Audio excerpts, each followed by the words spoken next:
5 বছরে প্রথম চীনা নাগরিকদের টুরিস্ট ভিসা দেবে ভারত। গলছে চীন ভারত সম্পর্কের বরফ। সেই প্রশ্নই কিন্তু ইতিমধ্যেই সামনে আসছে। সম্প্রতি আমরা দেখেছি বিদেশমন্ত্রী চীন সফরে গিয়েছিলেন। 24শে জুলাই থেকে দেওয়া শুরু হবে টুরিস্ট ভিসা, জানিয়েছে চীন। 5 বছরের প্রথম চীনা নাগরিককে এই যে টুরিস্ট ভিসা দেওয়ার কথা ইতিমধ্যেই জানানো হয়েছে এবং সেখানেই এই প্রশ্নই উঠছে, তাহলে কি অবশেষে চীন ভারত সম্পর্কের বরফ গলছে? সেই প্রশ্ন উঠছে এবার। চীন এবং ভারতের মধ্যেকার যে সম্পর্ক, সেই সম্পর্ককে ক্রমশই শিথিল হচ্ছে বলেই কিন্তু মনে করা হচ্ছে। সম্প্রতি বিদেশমন্ত্রী চীন সফরে গিয়েছিলেন। 24শে জুলাই থেকে এবার দেওয়া শুরু হবে টুরিস্ট ভিসা, জানিয়েছে চীনের ভারতীয় দূতাবাস। 24শে জুলাই থেকে দেওয়া শুরু হবে এই টুরিস্ট ভিসা, ইতিমধ্যেই জানানো হয়েছে চীনের ভারতীয় দূতাবাসের পক্ষ থেকে। সেখানেই এই প্রশ্ন উঠছে, 5 বছরের প্রথম চীনা নাগরিককে টুরিস্ট ভিসা দেবে ভারত। আমরা কথা বলবো এই নিয়ে। ফোন লাইনে রয়েছেন প্রতিনিধি ওয়াসিম আহমেদ। ওয়াসিম, কি মনে হচ্ছে একেবারে 5 বছরে এই প্রথম চীনা নাগরিকদের টুরিস্ট ভিসা দেবে ভারত? সেক্ষেত্রে কি চীন এবং ভারতের মধ্যে যে সম্পর্ক, সেই সম্পর্ক কি স্বাভাবিক হচ্ছে বলে মনে করা হচ্ছে?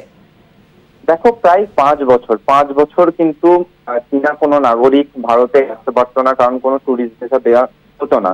কি কারণে সেটা বন্ধ হয়েছিল না, 2020 সালে যখন গালওয়ান উপত্যকায় ভারত ও চীনের যে সেনাবাহিনীদের মধ্যে যে সংঘর্ষ হয়েছিল, তারপর থেকে কিন্তু চীনের সঙ্গে একটা তিক্ত সম্পর্ক তৈরি হয়েছিল ভারতের। এবং এরপরে কিন্তু দুই দেশের শান্তি ফেরানোর জন্য বারবার আলোচনা করা হয়, দুই দেশের সেনাবাহিনীর তরফ থেকে, দুই দেশের বিদেশ মন্ত্রকের তরফ থেকে। এমন পরিস্থিতিতে কিন্তু এই পদক্ষেপ ভারতীয় প্রশাসনের, যে এই যে গালওয়ান সম্পর্কের পর থেকে কিন্তু বন্ধ হয়ে গেছিল এই চীনা নাগরিকদের ভিসা দেওয়ার যে প্রথাটা, সেটা কিন্তু এবার চালু হতে চলেছে। এবং শুধু গালওয়ান উপত্যকা না, যখন কোভিডের যখন সংক্রমণ হয়, তখন চীন থেকে যে কোভিডের সংক্রমণ হয়েছিল, এটা কিন্তু আমরা প্রায় সকলেই জানি যে চীন থেকে প্রথম কোভিড ভাইরাস পৃথিবীতে ছড়িয়ে পড়ে। সেই সময় থেকেই কিন্তু কোনো চীনা নাগরিক কিন্তু ভারতে ঘুরতে আসতে পারতেন না। এইবার কিন্তু সেই জিনিসটা চালু হলো, চীনা নাগরিকদের কিন্তু ভারতীয় ভিসা দেওয়া চালু হলো। এবং শুধু ভারতীয় ভিসা না, এই বছরে কিন্তু প্রথম দিকে দুই দেশ সিদ্ধান্ত নিয়েছিল যে কৈলাস মানস সরোবর যাত্রা, যেটা বন্ধ হয়ে গেছিল, সেই কৈলাস মানস সরোবর যাত্রা কিন্তু শুরু করার সিদ্ধান্ত নিয়েছে।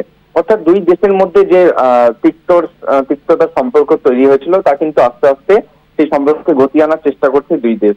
এবং যখন অপারেশন সিন্দুর হয়, তখন কিন্তু চীনের প্রতি একটা অভিযোগ উঠেছিল যে চীন কিন্তু পাকিস্তানকে বেশ কিছু অস্ত্র সরবরাহ করছে, পাকিস্তানের হয়ে সাহায্য করছে। তখনও কিন্তু মনে হয়েছিল যে ভারত চীন সম্পর্কে এবার আরো খারাপ হতে চলেছে, কিন্তু সেদিকে না গিয়ে দুই দেশের কূটনৈতিক সম্পর্ক ভালো করার চেষ্টা জারি রাখে দুই দেশ। এবং পাক সেনাপ্রধান যে আসিম মুনির, তিনি যখন আমেরিকা যান, তখন কিন্তু চীনের প্রসঙ্গ ওঠে। কিন্তু তারপরেই কিন্তু দেখা যায় যে ভারত চীন কিন্তু আবার নিজেদের বোঝাপড়া মিটিয়ে নিয়ে তারা কিন্তু আবার দুই দেশের কূটনৈতিক সম্পর্ক ফিরিয়ে আনার চেষ্টা করছে। ধন্যবাদ তোমায় ওয়াসিম।